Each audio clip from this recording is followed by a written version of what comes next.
It's annoying that this one isn't a surprise because you saw it with the breaking news that we have 150 subscribers. Woo! We did it! Quarter of a third! I'm gonna get that on a t-shirt. Quarter of a third. Or half of a third, sorry.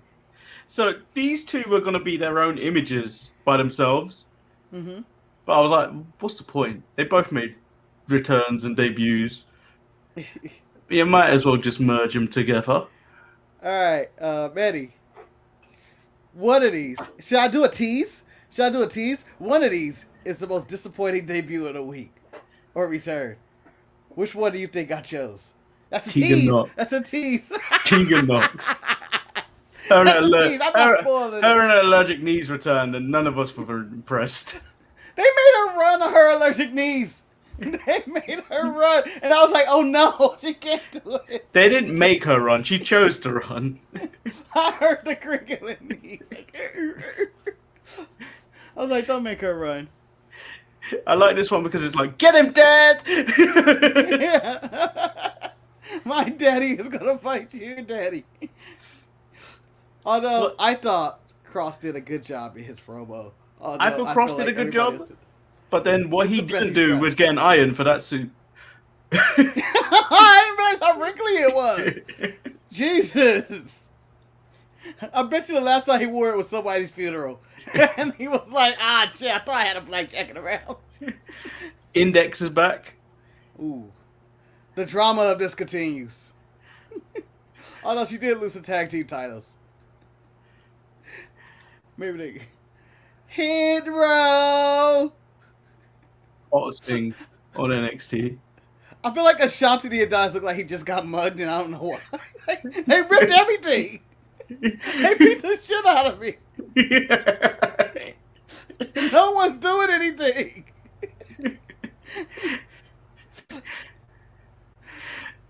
I feel like Oh, go ahead. I feel like this could have been the thumbnail. It could have been, but that'd be like what, 3 hit roll already? Well deserved though. This is a good group. And Manny, out of the 4, who was the best of the microphone? Who was your worst? How you ranking them?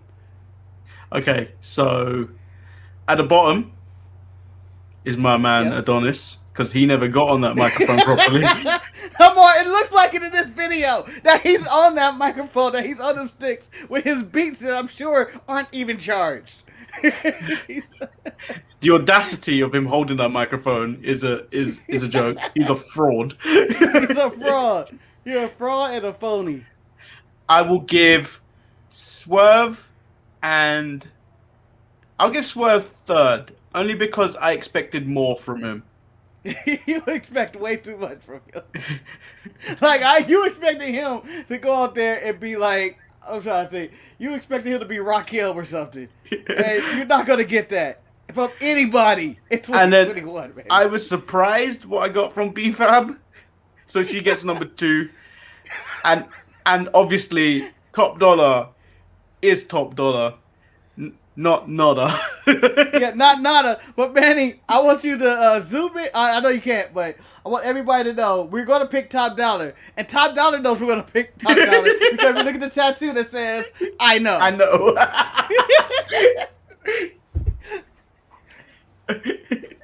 Well, how would you rank them? Huh? I went with Swerve 1. Top Dollar 2, B-Fab 3, and Adonis for being there as a participation. As acknowledgement. Oh, he doesn't even get 4. He just gets a participation. Yeah, he gets participation. It's like a group project, and someone didn't do the work. Someone just had to show up. And then obviously, finally, this one.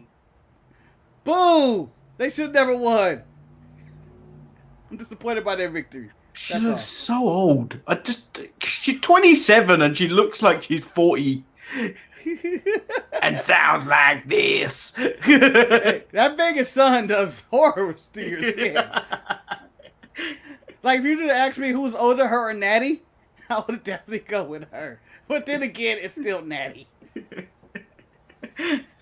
I'm Shotzi Blackheart, the ballsy badass, and you are watching the Untitled Manny and Marcus show. Remember to like the video and subscribe. Ow, ow, ow!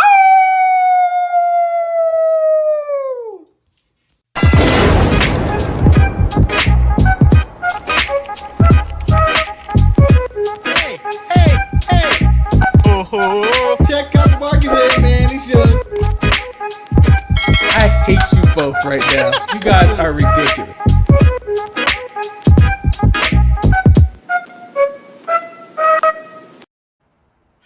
Coming in hot. Tegan. With El Luchador coming, how long before her knees explode? Well, I heard when AEW does their next exploding death match, they're gonna use her knees. That was in the news earlier this week. Really? They were planning on doing another exploding death match. Yeah, and then Tony Khan didn't pay the people originally. Well, he should have known what he got. I feel like he went to the people who know. I don't know if you guys have this in the UK, because clearly this is an American holiday. I don't know why he would. But the 4th of July fireworks stands they have around the city, I feel like that's where Tony Khan went to go. She's like, we're going to blow up the ring. Let's get the most expensive one they got. And it's like, oh, this is always a dud. This is always a dud. Yep. Welcome, everyone, to the Untitled Manny and Marcus show. I am, of course, Lord Manny Hayes. I'm joined once again by... Marcus, the grand finale! Thanks for joining the show. Hope everybody have a good night. I always want to do that. I think for April Fools, we should do a show like that. We start the show and end the show right in there. And so what? like, We do the regular thumbnail open. Yep. Do the intro. Intro ourselves. I've frozen again. Yep. and then just close out the show. Yes. Just close it up. I hope you guys enjoy it. And we do an ad for Storefronts here. And I would, honestly, if a show ever did that to me, I would not only just laugh, but I would unsubscribe to it. I would not take it serious. We've got Montez saying, I know why Aleister Black is on the thumbnail. It's because he killed Arn Anderson. True? True. Not true. We don't like Arn Anderson on this show. Yes. Although, I'm going to say this for the record. Arn took that black mask better than Cody. Yeah. If you watch the torque and as he get kicked and he goes, the microphone is spinning at the same time, they land at the exact same time, I was like, all right, that's a professional right there. That's a 60-something-year-old professional right there that's going down. So let's hit up some news. It's reported the reason Tommy End appeared on AEW last night was because someone forgot to update his contract when he went up from NXT, keeping it a 30-day non-compete rather than a 90-day. There's part of me that want to go with, why not? Yeah, 100%. They really did not care about. They did not care about him. This is the full evidence. If that's a true story, if it's not, they honestly did not care. I felt like it had something to do with Selena Vega saying, I'll come back to the company and in her negotiations, like, if you end, my husband's Tommy's not the compete clause. And then there is reportedly unanimous concern amongst WWE talent, backstage staff, and high-level management for the personal welfare and well-being of Jimmy Uso, as well as him fucking up. They're mad at him for fucking up. Yeah, but it's the response to any DUI. It's the fuck, man. How could you do that? How can you be so reckless? And then, I hope you get the help you need. I hope you're okay, brother. I hope, especially it's happening this time, you know. But honestly, if I tune in to SmackDown this Friday and Roman isn't berating Jimmy Uso about this DUI, I will be extremely upset. So David Sanchez is in all favor of elderly abuse, with Arn Anderson deserved to get knocked out by Tommy End, just like DiBiase deserved to get beat up by LA Knight. Well, in David's defense, in these older men's young day, they were terrible people. Arn broke Dusty's arm. Arn broke Dusty's arm back in the day. Which I don't understand how Cody has forgiven him for that. Yeah. I mean, it was terrible. The Four Horsemen tried to kill Dusty Rhodes on numerous occasions for weeks on weeks on weeks. And feuds weren't like they were back then, like they are now, where it's like, I give you 2 months, maybe a few pay-per-views. No, this went on for like 5 years. They tried to kill Dusty Rhodes. All right? They had a hit out of him. Although I think the hit was somebody else. That's a different storyline. But, and then Ted DiBiase, come on, for all the racist shit he did, and all the stuff he did to people with his millions of dollars, he deserved it too, his old man. So, in defense of David Sanchez, all these old men he's saying that got it, deserved it. And they probably did. They probably did. And then finally, Chris Jericho punches fan who tries to rush the ring on AEW Dynamite. Just happy it's a guy this time and not a woman that he punched. That was an old video. I don't even want to bring that one up. I did, but I bet he felt really cool about doing that too, even though security pretty much had that handled before he even got in the ring. Yeah, you, yeah. Yeah. You know, it's a good old-fashioned sucker punch ain't never hurt nobody, but I like to think that that fan has been waiting this entire pandemic to find AEW, yeah! So, Do you know what it was? If anything, it's Chris Jericho's fault, and I'll tell you why. Everyone singing along to that stupid fucking song. It allowed them. He likes to soak it in when they sing it. It allows that time for someone to run in the ring. I'd run in the ring and I'd stab him. Right in the vocal cords. Man, yeah, sing Judas now. Sing Judas now. No, you have to stab him, man. Hold on. First of all, the opinions of Manny does not reflect that. Or the sharp mark is the grand finale. But if you were, and hypothetically, if you were to be fair, you laughed. To be fair, you laughed. You're no better than I am. No, that was a cringe with a nervous cackle. But if you were Manny, hypothetically, go into the ring, and for cinematic purposes, I say you go into the ring and you were going to stab Chris Jericho in a storyline aspect. You have to whisper into the song the lyrics of Judas. What if I have done? Betrayed everything I've ever loved. And just whisper it and pull it out. I feel dramatically that would be an amazing moment. Seeing the end of that. Judas is in my mind. I don't know why security hasn't pulled you and a knife out of Jericho yet, but you had enough time to sing the end of that song. I know what I would do. I'd pay Jinder to do it. He's got a big sword right now. Ginger on his motorcycle does look like he made. Oh man! Right, let's get into NXT. The Great American Bash. How did that make you feel, Manny? How does that make you feel, huh? Didn't really care. What? Do you know why? Because I watched it after this team defeated Denmark yesterday. So the cup is coming home. The cup is coming home. It is.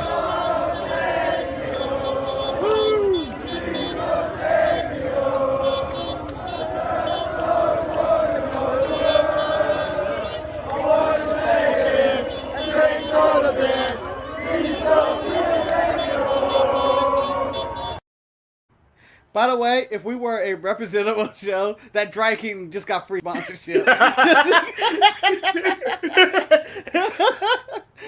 Because that could easily be, I got my dry cleaning here. This is a big crowd of people celebrating. I thought the show was actually going to begin with that, to be honest, Manny. I thought you were going to be like, let's start the show, and there's just going to be no people doing that, singing the song in epic drunken proportion. Well, I was going to enjoy. I was going to use the one that said England till I die, but I was like, that's too strong. That's too strong. I'm not sure. I'm not sure. I'm maybe on my deathbed. I may claim to be French.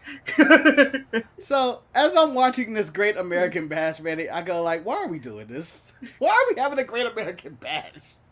There's nothing American about this show that says this is the Great American Bash. Well, most of them never really had anything American about them, did they? Like, there was never really any real, like, American other country animosity to go, this is the Great American Bash. This is just a celebration of America, isn't it?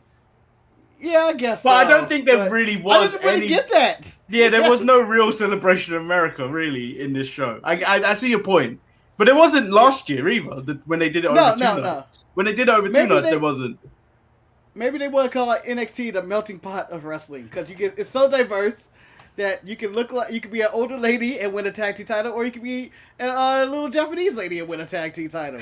But I know why. Diverse. I know why. And they gave black people their moment to shine. They gave them 10 minutes to shine. I know why they did it, though. I know why they did it. Piss off Cody? Yeah, to rub me in the face. I got your daddy's name. Oh, guess what? Guess what we're gonna? guess what we're gonna do in November or maybe October? War Games. So, Manny, with you divulging the truth of the Great American Bash, I will now dub this the Great American Petty Bash. Because that's what this is all about. It is the petty on top of petty, in which we own the names of the stuff that your daddy created, and we're never giving it back to you. We're never giving it back, and we don't care what it means. We could have did anything with this. Although I am looking forward to SmackDown at that music festival thing.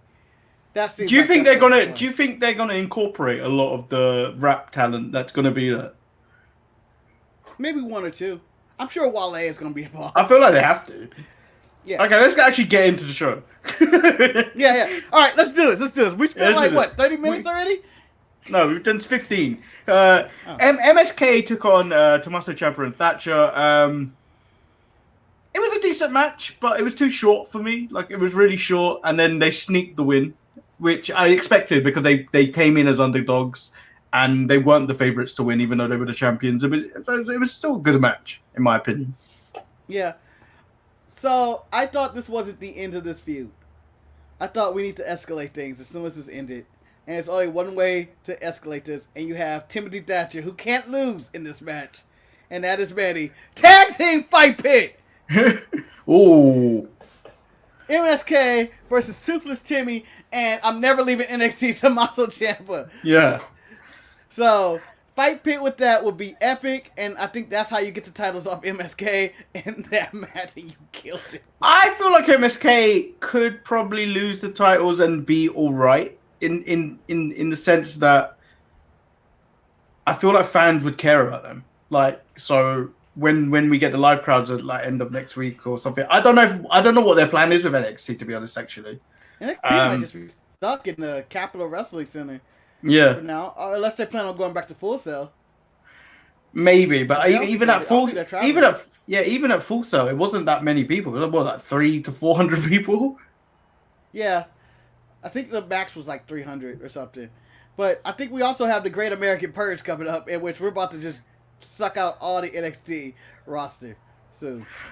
Yeah, well, I think the ones that may be going will be Tony Storm, Shotzi Blackheart, Karrion Kross, Bronson Reed.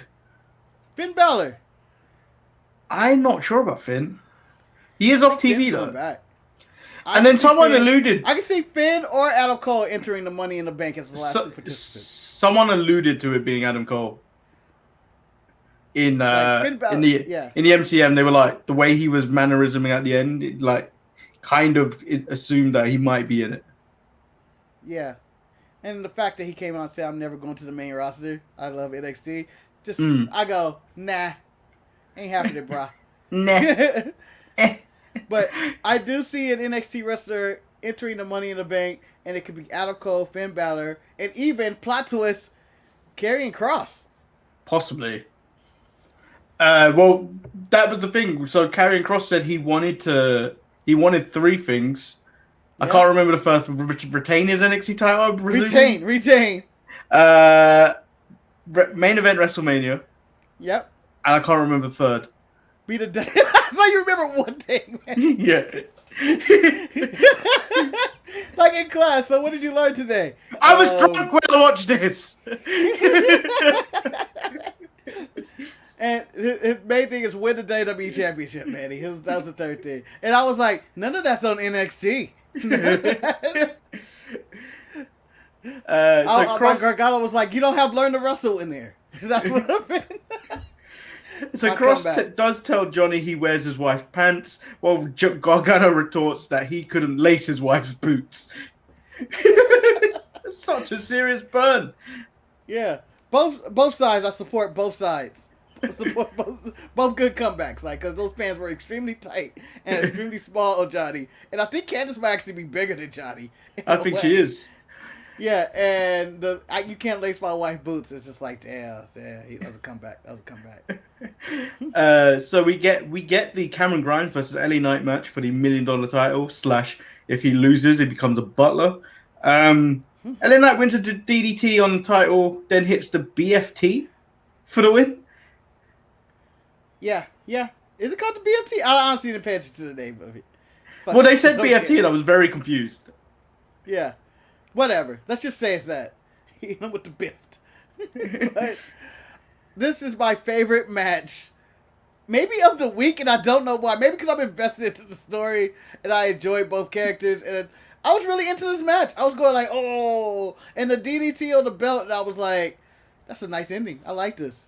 And then he got in the ring at the end of the countout, and then he hit the BFT or whatever it's called, and I was like, that was very good. And I'm looking forward to where this is going. Because it's probably my favorite story in NXT anyway, because it is a well-chaptered story. Yeah. And really well put together. And I don't know. I think in all wrestling right now, that's what I'm missing. This is just well put together. Well, I'm looking forward to the actual videos and vignettes coming out of this with him being the butler. So I'm looking forward. I feel like it's going to be more well executed than when they did it on AEW with Miro and Chuck Taylor. Chucky T. Yeah, because they only did it, for 2 weeks and then it was over? Yep. And then they announced the breakout tournament. Who stood out to you? I'm going to say Carmelo Hayes because that's the only name I remember because he's wrestled already on NXT. Well, I can't remember a single person's name. Well, there was a guy, the Asian guy in the suit. Well, like, Marcus, I have nothing, Manny. There's on Odyssey Jones, the big hulking black man. Yep. Which I feel like he probably will be Bronson Reed's replacement because they need a new big guy, like not a giant guy. They need a big guy. They need a big guy. And then Duke Hudson, formerly Brandon Vink. Oh shoot! You know I didn't put that together. I was like, I recognize that guy. That's the guy I recognized him. I kind of just went like, he might, Brandon Vink might win it. But all these guys, that don't really stood out to me. I just wait till the week's end of the matches and I go like, who's gonna make it? It doesn't matter. They're all gonna have jobs. They're all gonna have jobs. Yeah. Like it's everyone not like they get fired if they don't make it. Everyone out the last, everyone out of the last breakout tournament has a job except HCH. He won the damn thing. And he won the thing. You can't even talk about him winning the thing because he fucked up royally. Fucked up everything. It was just like, I don't know. It was like watching something like, oh, ACH may get something to go for him, who Eric has never liked. He may have something going for him here. He's fighting for the title. He's doing this. Next thing you know, that shirt comes out. He burns bridges every different direction. The thing is, the thing with that was he signed off on it. He could have killed it and been like, that was a poor error of judgment on my part. It never crossed his mind, and that's what probably kills him. It's like, fuck. I was just happy to get merch, and he was just doing businessman stuff. I just want to make money. Sign up on everything. Excuse me. He didn't have to handle it the way he did. I think in hindsight, I think he would have handled it a lot more differently. But he doesn't have that. Yeah. Nobody has that luxury. Yeah, who else was in there? Bronson Reed is probably in the tournament. Boa was in that. Boa was in that. I think he's the only disappointment. I think. You think so? Well, look at everyone. HCH is gone. No. No. Let's take HCH out. Everyone that remains in the company. I think Boa is the one that stands out as the one because after that breakout tournament, we hadn't seen him for months, no years. Yep. So I think he's the biggest disappointment. No, I'm gonna say the biggest disappointment, even though you say, wait, I don't think Jake Atlas was Jake Atlas in this. No, he wasn't in the breakout. He was in the cruiserweight thing, right? Yeah. Yeah. So never mind. I was gonna say Jake Atlas. No. But he's not disappointed. He just has no character. That's true. That's nothing. There's nothing to that guy. The tragedy of this whole breakout tournament is Angel Garza, who I thought really broke out in this. Oh wait, actually, do you know what? He may be a disappointment too. It's not his fault. He doesn't get TV time on the main roster. He was called up to replace Andrade last minute, and he was stuck. It's like, oh shit. So, it is what it is with that. Okay, so we get the tag match: Io Shirai, Zoe Stark versus Indy Hartwell and Candice LeRae. A fully charged Tegan Nox makes her appearance in this match. Yeah. And that's enough to distract them for the win. Yeah. It One, wasn't I really don't a good agree. match. It wasn't really a good match. I enjoyed the match up until that end. I think I Mm. wasn't a fan of the end at all. I didn't like any of it. I don't even remember how Tegan Knox got hurt and why she's upset with Candice. I always thought. Oh, don't beef you was with remember? Dakota Kai. That I remember her being with Dakota Kai. she slammed that rolling case into her leg against the Okay. against the barricade when they were gonna have a tag match or something like that. For some reason, I have Dakota Kai doing all of this. But then again, I put way too much evil with Dakota Kai. Everything bad in the world, Dakota Kai must have did it. But so okay, but I still wasn't a fan of this ending. I'm not a fan of the title change, and I don't know where they go with Io and Zoe. You probably get some good tag matches out of it, but it's again WWE's makeshift tag team over regular tag team all the time. So Dexter collects Indy, and Index is back as we mentioned at the top of the show. We get Tony Storm calling out Raquel, saying that she deserves a title match. I love you, girl, but you don't deserve one right now. She denies Tony, Saraya match. Think bigger, Tony. She denies Saraya match, states that she has won more matches than in Japan than she has had hot dinners. So I'm questioning what Saraya living difficultly. Were they paying Saraya money for her wrestling? Why is she not having hot dinners? Yeah. Why is she eating SpaghettiOs out of the can without even a microwave or a stove to warm it up? Eating cold ass SpaghettiOs. Oh. But eating cereal. Like just cold dishes. Here's a bucket of ice cream, bitch, go eat. Like, oh Tony, you're so mean. But I like that they had to advertise Sarai's in action next week though. She doesn't know who she's fighting. Because Tony big leaked the shit out of her. David, again, I can't decide if Tegan Knox looked more like a Nirvana fan from the 90s or a what? Chola. What's a Chola? You know what a Cholo is? Is it the female version? Yeah. Okay.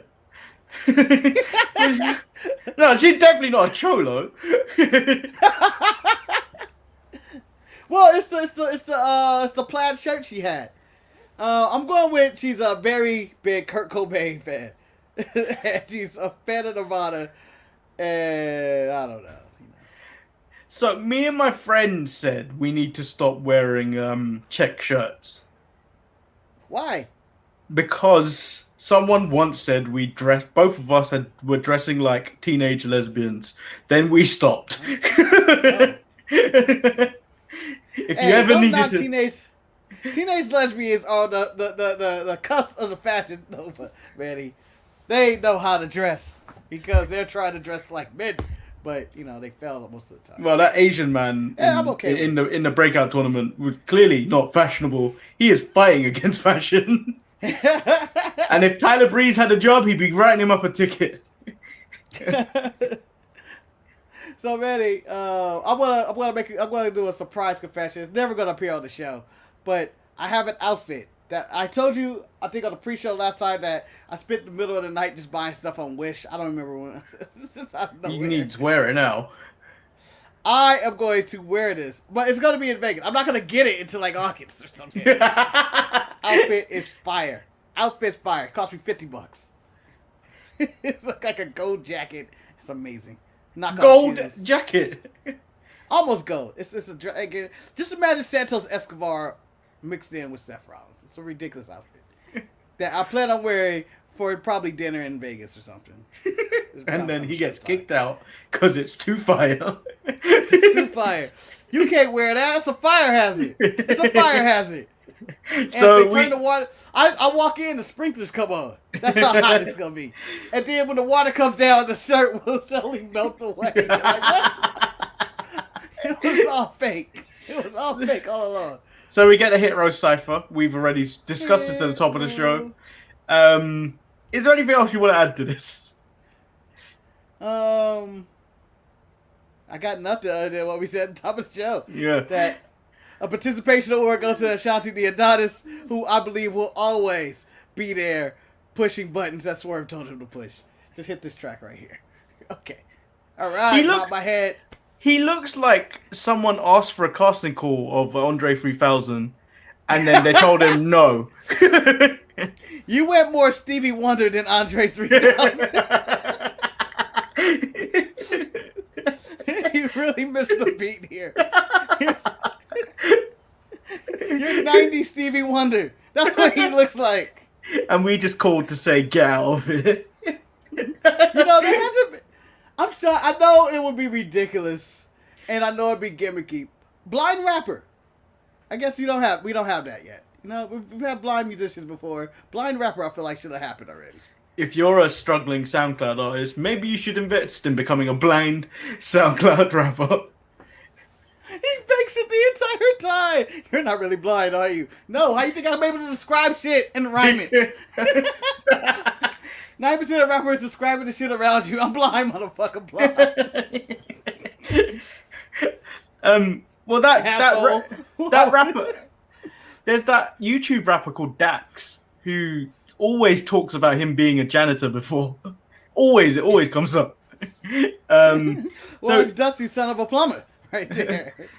We get Adam Cole versus Kyle O'Reilly. Incredible match. I was drunk. Not a thing I can say about this. Well, I have to hold. I can say one thing. I have to hold you against one thing. It's the Panama Sunrise. Yep. If we were ranking this, you've already limited this to a 4-star match. Yep. It's a damn shame too. It's a damn shame because not only did they do it, they did it on the outside of the ring. Then they did it again in the ring. I feel like the one outside of the ring was justified that he only got a 2 count. Well, against your grading scale, I think that's justified. But then the second time he did it, it was used as a follow-up move. So I feel like that's okay. So like you should be all right to give it a 5 if you really wanted to. I know. I thought about it, but I stuck by my rule. But I was like, there it is.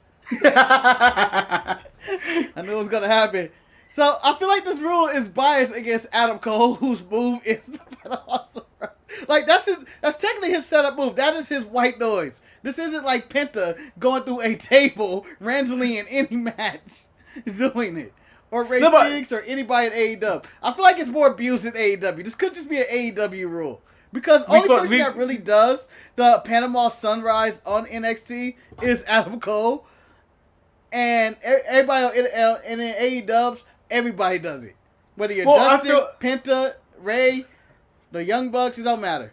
Well, I always felt that that's the thing with AEW though, which makes it differ to WWE, is there was a lot of talk about. I think this came out from the Lana thing. Do you know the Lana interview with Chris Jericho?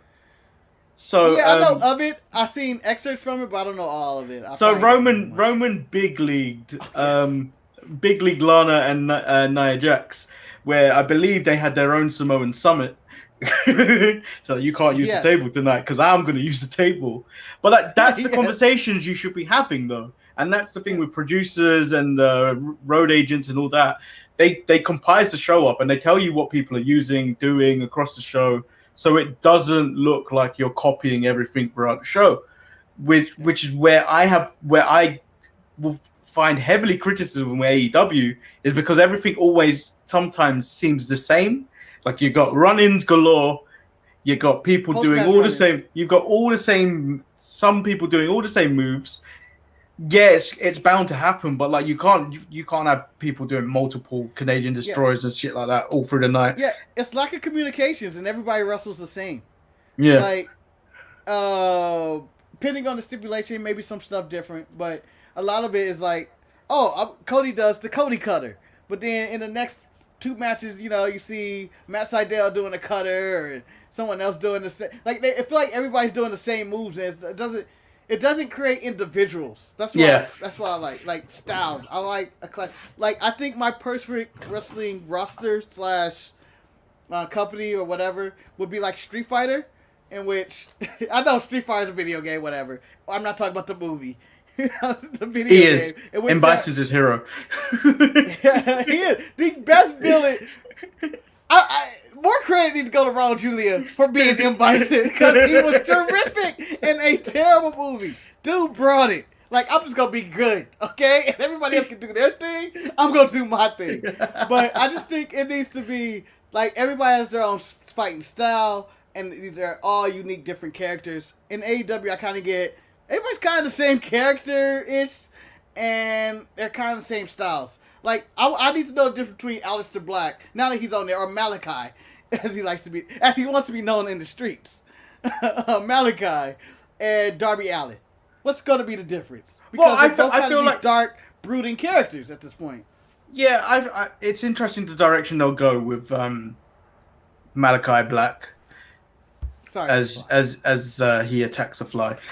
So what did you think overall of NXT Great American Bash? Aside from the name, because I thought it was a great bash. No, I thought it was a good show. Only thing I didn't agree with was the women's tag team finish, but everything else was really good. I thought it was a bang up show that nobody probably watched. Yeah, I feel like it was a good show. I just feel like it didn't need the Great American Bash tagline on it if you weren't going to do anything major on it.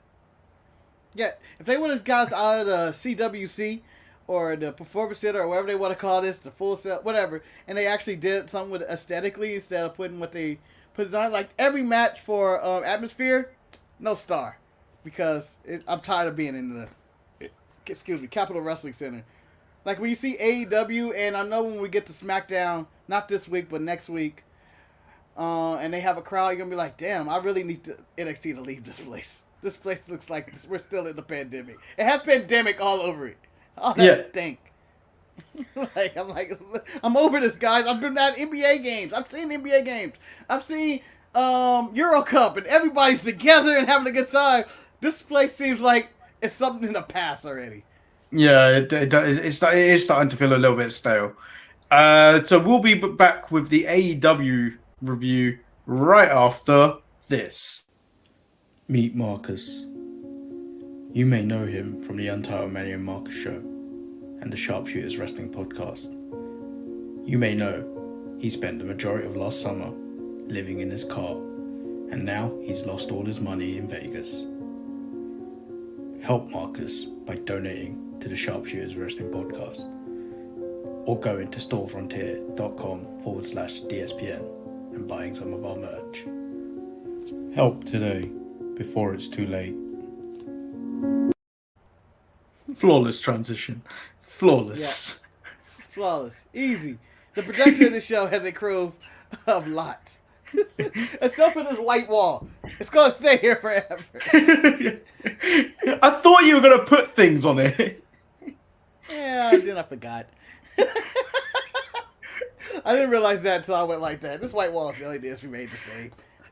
So we get AEW kicks off with Cody Rhodes versus QT Marshall strap match, which I didn't know was a four corners match at any point during this. No, not until they said this is a four corners match. I go, hey, and I was excited, and then it went away.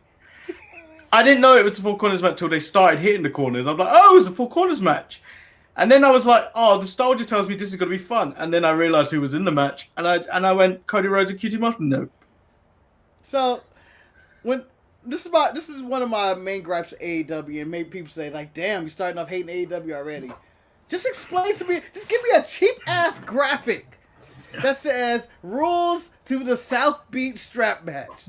That's all you got to do is put up. Just put it up. Because that'll be whenever they give you a match, and I know they did this with the fucking cage match one time. They will randomly explain you the rules if they haven't did a match in a while, and tell you this is what it takes to win. These are what you break it up, and they give you it's the AEW rarely South Beach stretch match, and then all of a sudden it's happening. Yeah, you got to touch four corners, and I go, when? Oh shit! How come in the I thought that was the bull rope match. Like I never know when what the rules are to any match. Well, maybe that's purposely. It's funny, do you know what? I completely forgot about that time Corey Graves was standing in a cage explaining how a cage match worked. I wanted to slap him. But then again, it's sometimes necessary, if you haven't did it in a while, to bring people in. Because I feel like the logic behind that, this is going to be a cage match on Fox. It's probably going to be the biggest audience we had in a while. let's just tell them what the rules are, just in case. Makes if anybody sense. randomly tunes in. So I text after the England game. If AEW kills my vibe, I'm just cutting down. I'm just immediately stopping the report. Manny, this was strike one. This is a stretch. This killed my vibe going into the show. We went into the show and I was like, all right, this is a nice little look. Cody and QT Marshall strap match. Whatever. I'm sure it's going to be okay. I hated this match, man. Do you know why I hated it? Because there was no desperation or anything in this. It was just they were all they knock him down and then they're all slapping the corners like it was easy and stuff. There was no struggling or anything during this. Well, I hated the random distraction. Cody had it 1, 2, 3. QT's down, and then he just stops and looks at the crowd for no reason. I forgot what distracted him. I think it was Aaron Soho or whatever his name is. Bailey's old dude. And he was getting ready to go and that dude was wanting around. I can still slap the corner. There was no reason for me not to slap the corner. I thought there were too many nut shots in this. I think you got 3. In a row. In a row. 3 in a row. Yeah. And after this is a strap match following Jackson Riker and Elias. Which was it this Monday or last Monday? 2 weeks ago, because I didn't watch it. It was 2 weeks ago. Yeah. So, I felt like that was the better strap match. And the reason is I feel like the whip sounded better. Maybe because it wasn't a crowd in there or something. The acoustics of it sounded better. And the strap marks a hit. When I was looking at QT and Cody, I never felt like anybody was whipped. I felt like they were just doing stuff. No, it didn't feel like it. Even if they did, you didn't notice it. So we get Kenny Omega coming out with Don Callis. Don basically runs down Kenny's achievements and states why there is no one left to fight. Evil Uno asks the question, why is he ducking Hangman, and gets kicked in the nuts. Even more nut shot. Like the 4th nut shot of the night. Yeah. Communication, people. As per usual, brawl ensues, and then Hangman takes out the Elite and teases the buckshot lariat, and then Kenny runs away. I'm glad that they're running with this because don't they have a stare down instead of buckshot lariat? No, so he's about to do the buckshot lariat, and then they stare each other down, right? They stare each other down, and then one of the Good Brothers come in. Yeah. And then that's how Kenny gets away. Yeah, I thought that was nice. I enjoyed the setup for all of this. I feel like it was just an extended version of last week with Evil Uno. Hangman needs to get new attire. I'm not a fan of all the tassels and it look like he's at a rodeo. Well, he's a cowboy. He's cowboy shit. But yeah, but there's an extent to I go an important stare down.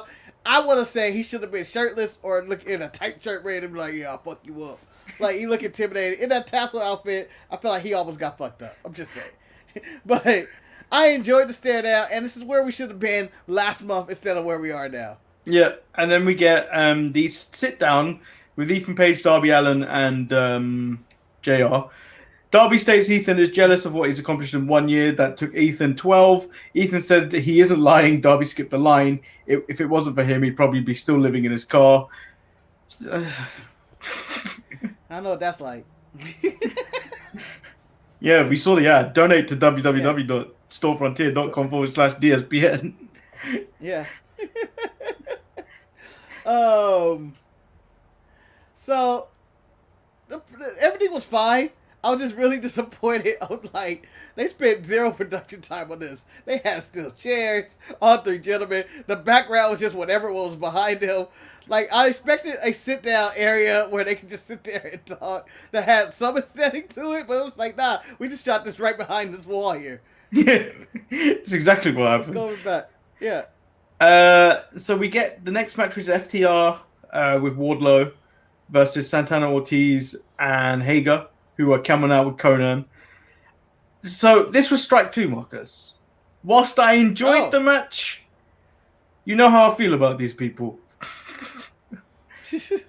Anyone that's involved in this inner circle and pinnacle bullshit, instantly do not like.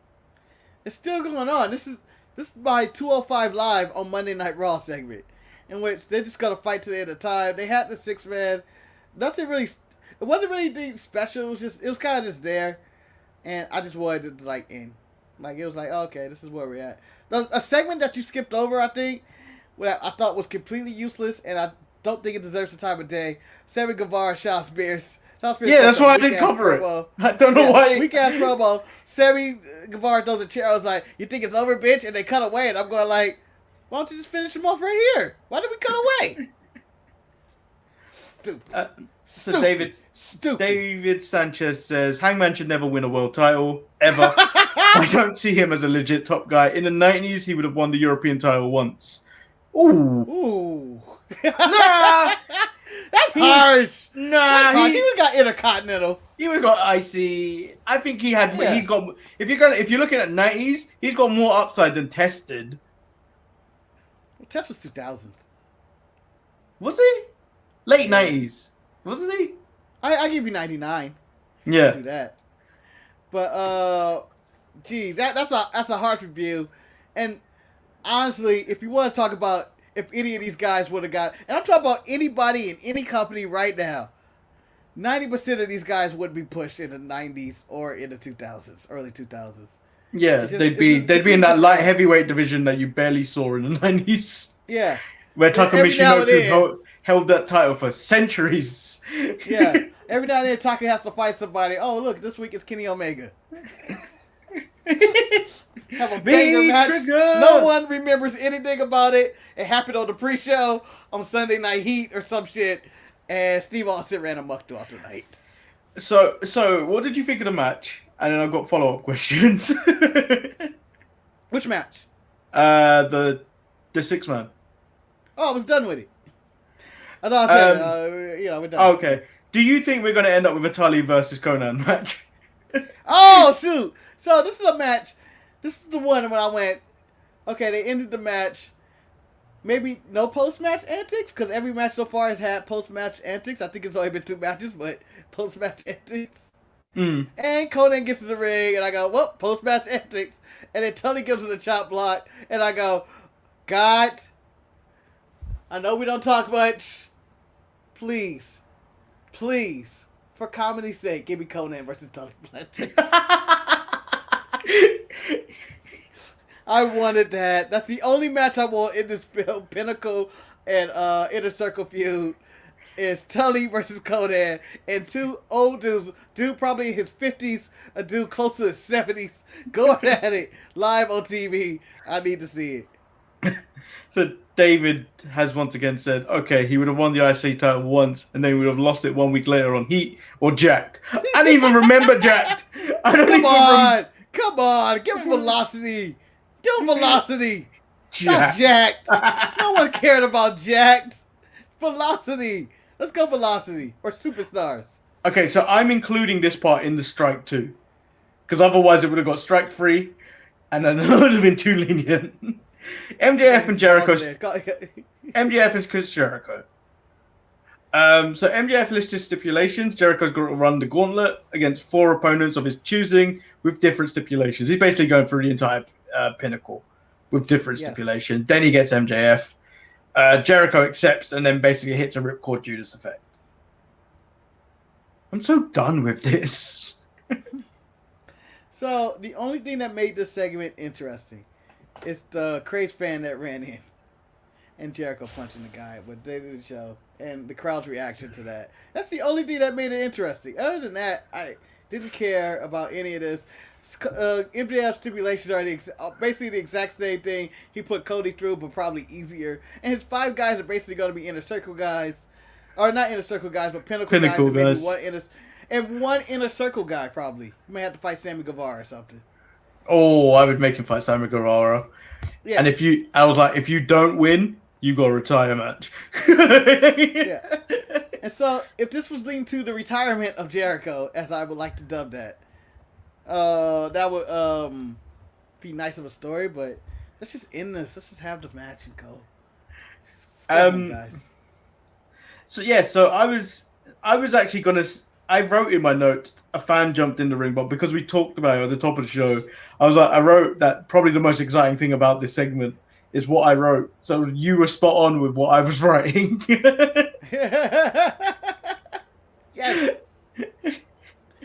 Yes. So Britt Britt Baker takes a shot at WWE by suggesting AEW Dynamite can run from Saudi Arabia next week after being furious about Vicky just bringing in Andrade. Yeah. Ridiculous Whatever. promo. This promo was ridiculous. It was all over the place. And is it me or do I feel like they're missing the boat with Britt Baker? They really never are. put her out.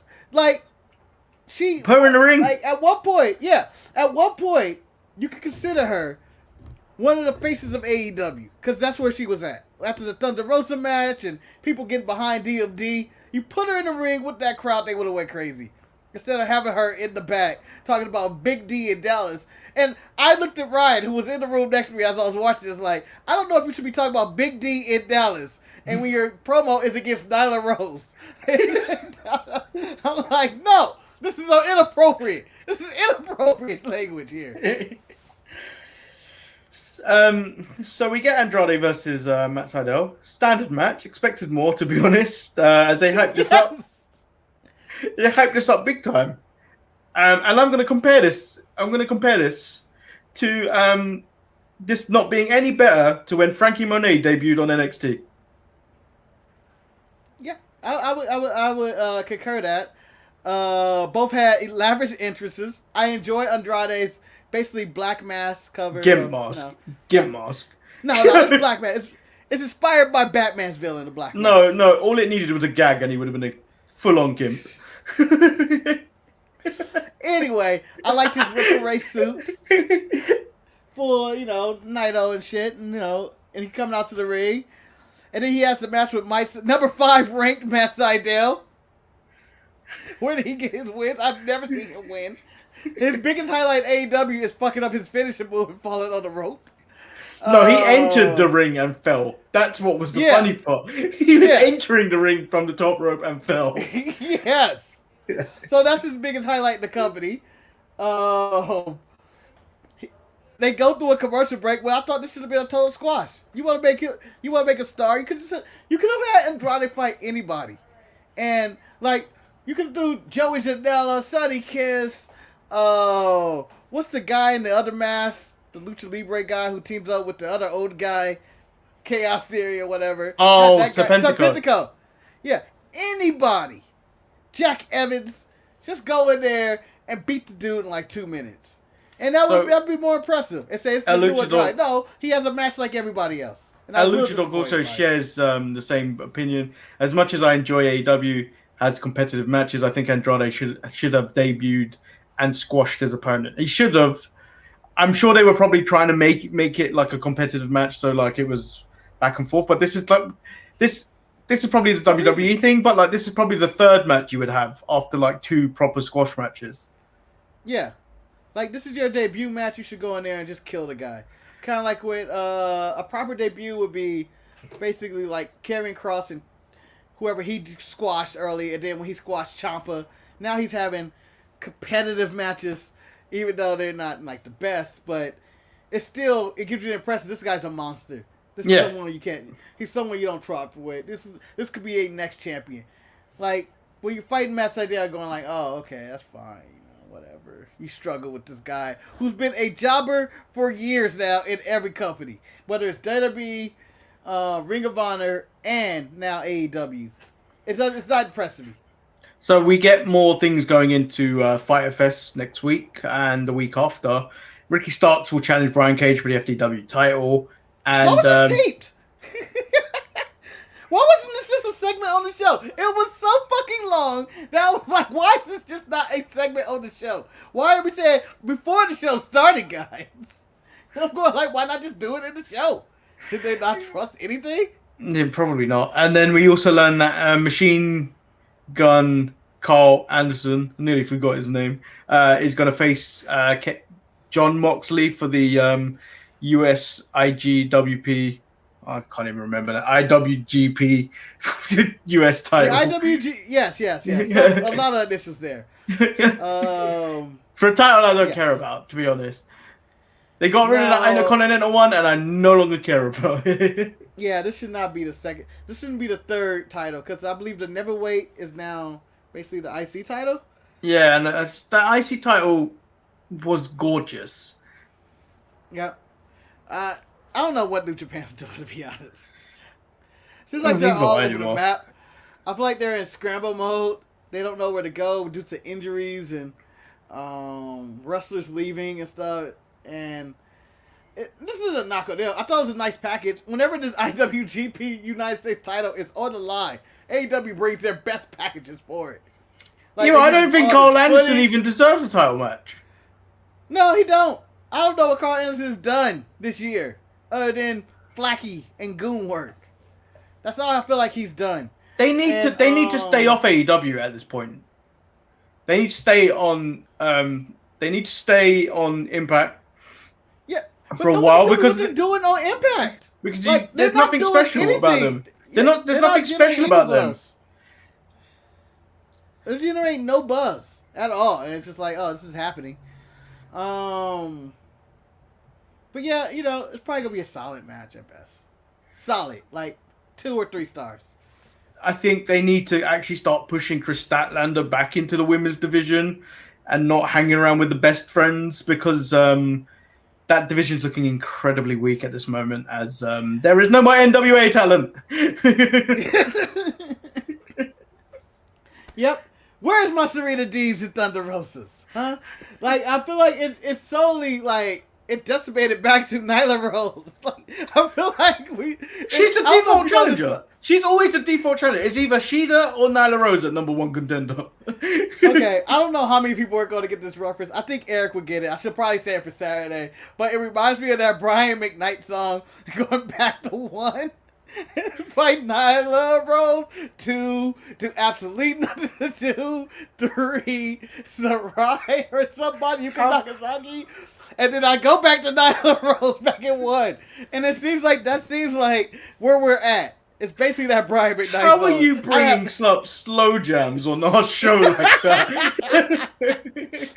Hey, I brought it back to 1, all right? One, Brian McKnight. 2, 3. Only one for me and 4. Repeat steps 1, 2, 3, 5. Do you make love to me? I don't know how that comes in. But when I feel my work is done, Manny, I start back at 1. He starts back at 1 3 times in that damn song. Okay? It's Brian McKnight. You leave that man alone. Dude can play some basketball. Didn't know if you would get that reference or not. That's what I was like. I wondered that. I was like, why is he talking about slow jams? But it always goes back to Nyla Rose. It seems like that's what we do when they need to move on to these other women, whether it's Ty Conti or hell, even filtering some Rio in there. I don't care. Just figure it out. I don't even need Rio. They've got Big Swole. They've got Jay Cargill. Jay Cargill's not ready. I don't care. I would say Red Velvet's more ready. Yeah, you name it. 3 black women in AEW does not care about African American wrestlers. Yeah, but they're about to get. They're about to because AEW just got a whole lot blacker. Oh, did they? Malakai Black, Manny? aka Thompson, takes out on Anderson and Cody. It'd be nice to watch him lose to Cody Rhodes in a few weeks. And Cody and him shake hands, and you go, "Well, he's dead." This is done. QT Marshall runs in the match. This fell apart quick. Back to AEW catering for you. All right. I don't know where we are on time, Manny. We're approaching an hour. We're approaching an hour. But I know it's going to take some time, and I know a lot of it was wasted on Brian McKnight. But we should do 5 bad weeks of Aleister Black. What could be the worst thing scenario? Is this something we come back to, or is this something we're doing now? Fuck it, I'll do it now. Okay, you do it now. I go by 5 bad weeks. So this is week 1, debut, success. Shocked the hell out of me because I was like, oh shit, not expecting this at all. And the way they played up the lights freaking out in the beginning in Cody's match, prelude to this, I was like, oh, that's nice. Did you think it was so Sting? everything about the... Huh? I didn't know what I thought. I didn't know who was going to be honest. I was actually going like, oh shit, lights are out. If it was Sting, I would have really just went, ugh. But it turned out that I thought, at first I played AEW in the strap match for having shoddy production going like typical AEW. Didn't even pay their electric bill. Didn't even pay their electric. In heart of Miami, they lose the power in the strap match of all time. Cody could have touched that elbow pad, but the lights went out. But no, week 1, complete success. Week 2, Cody Rosenhill have an argument or a discussion, or Cody cuts promo against Aleister Black. Aleister Black sends vignette. Decent week 2. Week 3, they have the match at Fyter Fest Night 2. I don't know where we're at on their weeks, on their schedule. Cody wins. They shake hands, only to be tapped by the factory. Week 4, no. Cody and Aleister Black cuts promo together and how they will get revenge on QT Marshall and what's that? What's the big guy in the factory? The hairy one? Oh, Nick Komoroto. Komoroto, whatever. So they have week 5 tag match with the factory. Aleister Black and Cody wins. Hooray! Everybody's happy. Week 6, QT Marshall attacks Aleister Black from behind with chair. They set up match at pay-per-view. I don't know what week I'm on. Is that 5? And that's where I leave you. That's a bad turn. That's not what we want. Well, David Sanchez. I don't think it's going that route. David Sanchez thinks this is over in 2 weeks. Ooh. Unlike Aleister Black, unlike Andrade, Aleister Black loses to Matt Sydal in his debut match. Over in 2 weeks. But I don't think it's going to go that route. I'm just cautious when it comes to AEW. They do nice debuts. Nothing with the person for like a middle portion, and it gets weird. I'm going to say the Rusev effect. And then 9 weeks later, oh yeah, we have Aleister Black. Let's do something with him. And they pick up where they left off. Because they seem to fuck up everybody after week 1 of debut. They did it with Brody. They did it with Rusev. The Murder Hawk still hasn't recovered for the losses he's had. Brian Cage lose right away. They had Jeff Cobb for like 1 week. The one benefit I'm giving them, and it's the benefit of the doubt. Mm-hmm. This was the first one that I could really say of the last few debuts were done in front of a live audience. Yes. Where you felt this. The lights came back on. It was like, oh shit! One of the things you felt that. You felt that from the crowd. All the ones you just listed, pandemic era debuts. That's true. Forgot to enter Matt Hardy in there and Christian. Well, Matt Hardy debuted with his fucking drone. Yeah. And then you had Christian debut as the biggest signing in the history of AEW. Yeah, and then the Big Show. Outworking everybody now. He's outworking Big Show and Mark Henry, who are never on Dynamite. So I think that they've got that going for them in the fact that they've got the surprise element. I feel like, and the way AEW books for Dynamite, letting that simmer a bit so they're not on TV quite a lot may play into the actual heat involved in this. If I got this every week, I think we'd get quite bored of it. Which is what I feel like. Sting? Yeah, Sting. Who else am I bored of? Murder Hawk. I'm so bored of him. Well, he can't win. It's the Murder Hawk is out there. He comes out. He says stuff. He fights. And he loses to these smaller guys. Well, who was that guy he beat up this week? Because he cut a better promo than most people on that roster. I am saying this dude, Dan Lambert of American Top Team, cut the best promo from anybody in wrestling of all companies. And I didn't know if it was a heel promo or a face promo, which became a problem. Like, I didn't know if Jorge Masvidal and Amanda Nunes, how they were supposed to react to this, because their man just got beat up. But they were like, yeah. Or when he was talking about this wrestling sucks now, they're like, yeah. And I'm like, who they cheering for here? That promo, best promo of the week. Yes. Maybe at the end of the year, I might come back to this and be like, that might be promo of the year. I This guarantee dude you, just snatched the guarantee microphone. you, me and you will not remember this promo by the end of the year. Unforgettable. He ripped the strands of the AEW. It sounded like if Eric got the microphone in front of an AEW audience. Although Eric would not talk about putting VHS tape watch Florida Championship Wrestling. You're talking about Laserdisc. You're talking about Laserdisc. He'll be talking about watching Royal Rumble 94 on Laserdisc. So the main event was the Young Bucks versus Penta and Eddie Kingston in a street fight. More interference, what a surprise. I legit wanted to enjoy this match, Marcus. I tried. But then you add the Good Brothers and Kaz, and then I was like, strike 3. Well, your strike 3 is like the longest at bat ever, man. It's just foul tipped. Foul tipped. Well, to be honest, Oh, that almost a strike 3. It's kind of off the plate, off the straight. We call ball. to be honest, I was being generous when I could have given MJF and Jericho strike 3, and then that would have been it. But then we would have never brought up Brian McKnight on the show.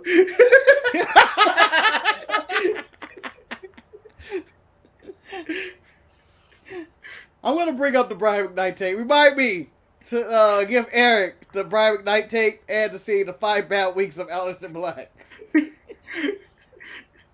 Well, you know what? I'm going to prompt you. I'm just going to start referencing lyrics.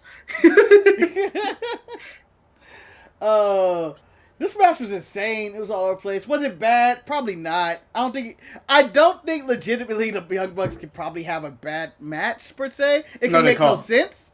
They can make no sense. But it's still whatever it is. It's entertaining. It is the Young Buck style, whatever. The thing is, if you go by the Meltzer scale, never lower than a 4. Yeah.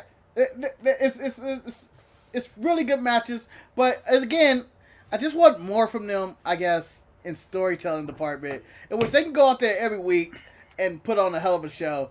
But you can't tell me the reason this tag match is happening, how they have tag team rankings. I know they pinned the champions last week or whatever, but they still have this rankings of tag teams, and I don't even know who their real tag teams are anymore. It's supposed to be the greatest tag team division in the world, but makeshift tag teams have been fighting for this title, and basically their makeshift tag teams has been Penta and damn, I forget his name, Adrian Neville. I don't know why I'm returning back to that.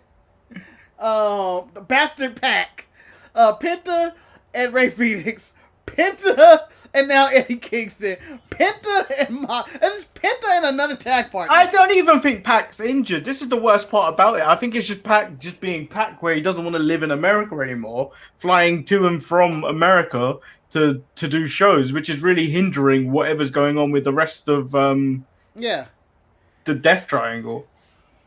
Yeah, and with Ray Phoenix out, you seem like it'd make more sense than to reunite Penta and Eddie Kingston after they had some type of blood feud that broke up their family. Yeah. In a way. So, for the Butcher and Blade, and whatever story, the Blade's involved with the Buddy, and that match was a clusterfuck. That would have been my strike 3.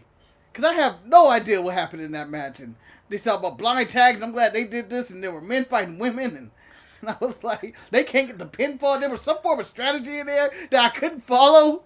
Fuck that. But Okay. the Good Brothers could have came out in this main event at any point and put an end to this match. I don't understand why they waited till the referee was knocked out. Who would have stopped them for a damn thing? The referees got beat up 80 times. Tony Khan ain't fighting nobody. My favorite spot? Yeah. Thumbtacks thrown in the eyes. Best spot, funniest spot. It's like, God damn you. And then I want to follow up with, what did you think of the new Young Bucks look? This was a look. Honestly, the facial hair is gone. I wish they had the facial hair to go with the booty shorts and the tassels, but are basically the do-rags on their ankles. It was a ridiculous look. And it made me laugh because they decided to put do-rags on wrists, ankles, hands, and everywhere. And I was like, this ain't no gangster. Like, they ready for a street fight. They look like people who think they're from the streets, but they're not. And, like, everything worked. I liked it. I liked the look. I think the 3-strike rule thing, we need to apply to the Raw show. We could be done. We could be done in the first hour. Alexa Bliss walks to the ring, shoots fire at Shayna Baszler gets pinned by Reginald. This has not happened, but this is a possibility of every single Monday Night Raw in which they're protecting Shayna or by elevating Reginald in the women's division. I just want to point out the people that are being heavily critical of Alexa Bliss right now about her having superpowers and stuff. People, you watch The Undertaker for 25 years. He had lightning effects and everything. You gotta let it go. Undertaker once came out of a casket on fire because he shot the lightning on there and walked out. Or that time he died and floated to the sky, which made me go, holy shit, wrestling's real. He's really dead. He's really dead, guys. No one can do that. Because that was trippy as hell. That was before any special effects existed anywhere. Like, that was state-of-the-art kind of shit. And this was live. I was like, how the fuck can they do that? How can he do that? He has supernatural abilities. That's it. That's it. Yeah. Everything else is fake. Undertaker is real. So I'm just saying, friend of the show, Alexa Bliss. Yes. Clickbait galore, Alexa Bliss, for us. Leave her alone. Leave her alone, guys. There's worse things on Raw, like Drew McIntyre's tired of those stories. I think that's my most hated thing on Raw. Drew McIntyre's to go, well, I have an uncle, and there was a mechanic who was related to Thor, and he had 12 kids, and one of those kids was me. And I'm like, what the fuck are you talking about? Get out of here, Drew. Get out of here. Scrooge with duck ass. That might be racist. So yeah, that's the end of the show, people. I'm saying good week in wrestling now. You know, it was good. That's what it was. It was a good week. We once again have run long, which means you're not getting a Keith Lee story again. It's not really part two. It's not really part two because I did read it. It's more of a prologue. Or a prelude.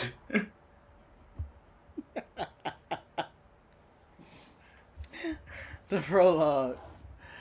Man, it's like... So you're saying it's like The Godfather Part 2. In which you got a lot of Vito Corleone stories. And then it's spliced in with Michael in modern day. Or not modern day, but you know what I mean. I think Chris wanted us to... not Chris. He doesn't watch us anymore. Levi wanted to... why does my camera keep doing this? Levi wanted us to understand the characters a bit more. So he's giving us a bit more backstory. He's done more research, Marcus. I'm glad, because this being a true story, I don't want to mess up any of the facts of the story and us misconstrue who these people really are as individuals and characters. Speaking of the man, Keith Lee really is a dangerous man. His family ties are very dangerous. It's funny. Do you know what? It's funny. It's funny that he's come on at this point after he's talking about Gerald Levert a lot. You have brought up Brian McKnight. Yes. Legendary panty droppers. Yes. And he gave us the secret to his recipe of panty dropping. And so back at what? And I have corrupted it by talking about that's AEW's booking strategy for their women's division. So we might have to do this as a separate video. Like, it might not even be a live video. Me and Marcus at some point will probably have to sit back and record the prologue to the criminal tales of Keith Lee. Because it's that big of a deal. It's epic. It's like we are the producers of the not Lord of the Rings, Game of Thrones TV show. And we have to put Levi, as in George R.R. Martin's writing, to script from paper to screen. And it's going to take some time because it's in reverse, because George R. R. Martin, Levi, writes faster than we can film. So we don't want to fuck up the ending, alright? But yeah. I like how the play is that we're still going on like this is real. Fucking real to me. Hey, I admit it, The Undertaker flying to the sky was real to me. I don't give a It was real to damn. me. I was like 8 years old. That means, Manny, I was like 10. It was no difference. It freaked me out, man. That shit was real. You figure out the thing about that whole thing was I like the fact that they shot the promo from inside the casket. So he's like,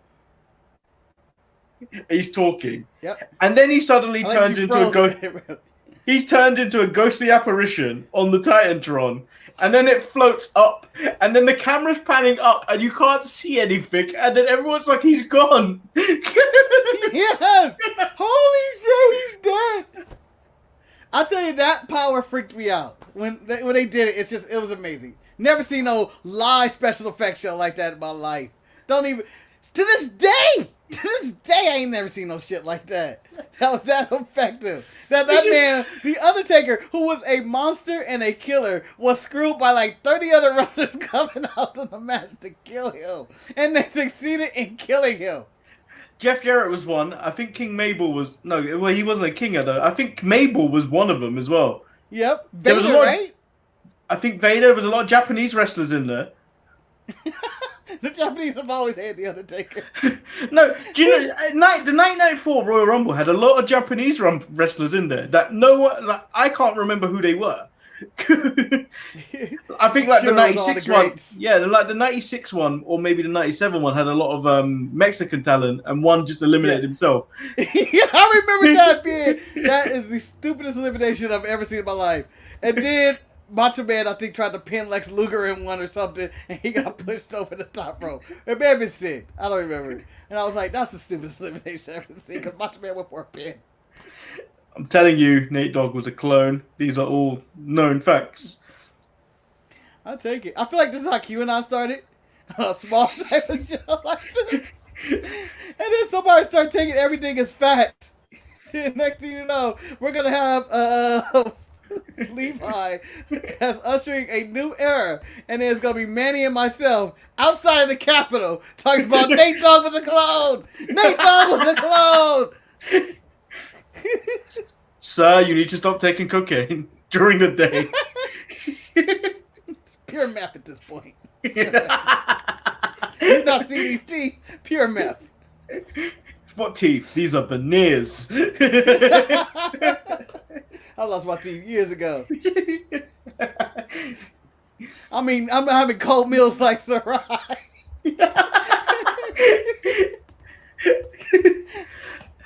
So we'll be back on Saturday with Eric on The Sharpshooters Wrestling Podcast. Bad taste in my mouth right there. Bad. I'm not gonna be able to get that up for weeks. It's that Saudi oil in my mouth. You better keep that. That's worth a lot of money. A lot of money. So little self-respect. I lost my dignity years ago. I sold it to a man for $20 a box of Newports and a block of Mile, and I was good selling that dignity away. Never needed it anyway. Look at me now. I would not be me without that dignity. Oh. Dignity only holds people back. So that is the end of the show, people. We'll see you Saturday. Make sure you like the video and subscribe. Peace. Peace.